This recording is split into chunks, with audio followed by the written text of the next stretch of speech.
LeBron James stood at the crossroads of reality and the impossible.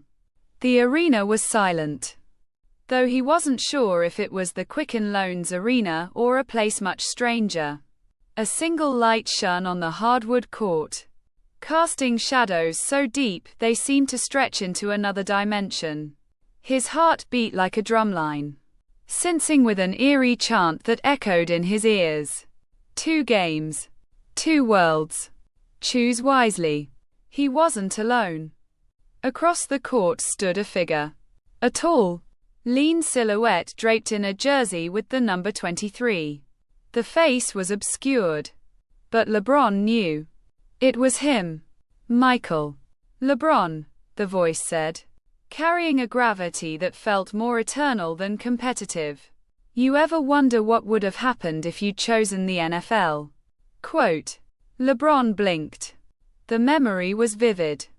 A decade ago, when he'd been tempted to test his physical gifts in the NFL during the NBA lockout.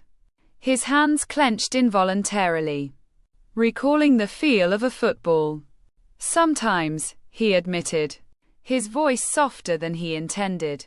The shadow figure gestured, and the court melted away. Suddenly, LeBron stood on the 50-yard line of an NFL stadium. The lights blazed like twin suns, and the roar of the crowd filled the air.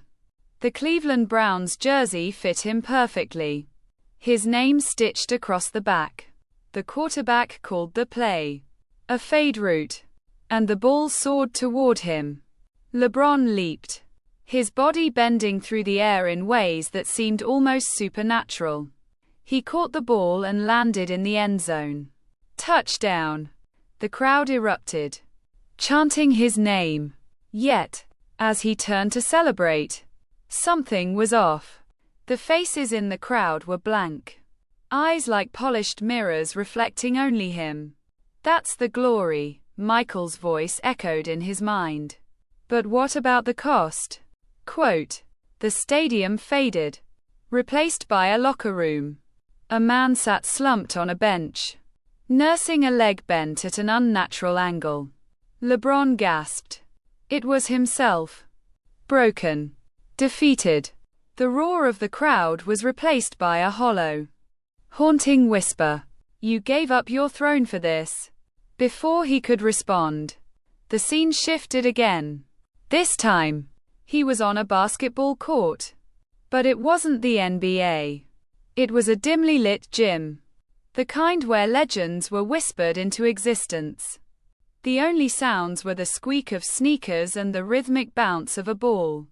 Michael Jordan was there, guarding him with an intensity that transcended competition. They played, each move sharper and more precise than anything LeBron had ever experienced. It was a game of pure essence. Basketball stripped to its soul. When LeBron hit a fadeaway jumper over Jordan, the ball hung in the air for what felt like eternity before swishing through the net.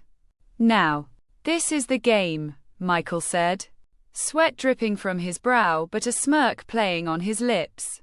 But can you handle its weight? Quote, the court dissolved, replaced by a flood of moments from his career. The Game 7 block against Andre Iguodala. The 2016 championship parade in Cleveland. His first dunk as a rookie. But interspersed were shadows, moments of doubt, failure, and sacrifice. LeBron fell to his knees, overwhelmed. Why are you showing me this?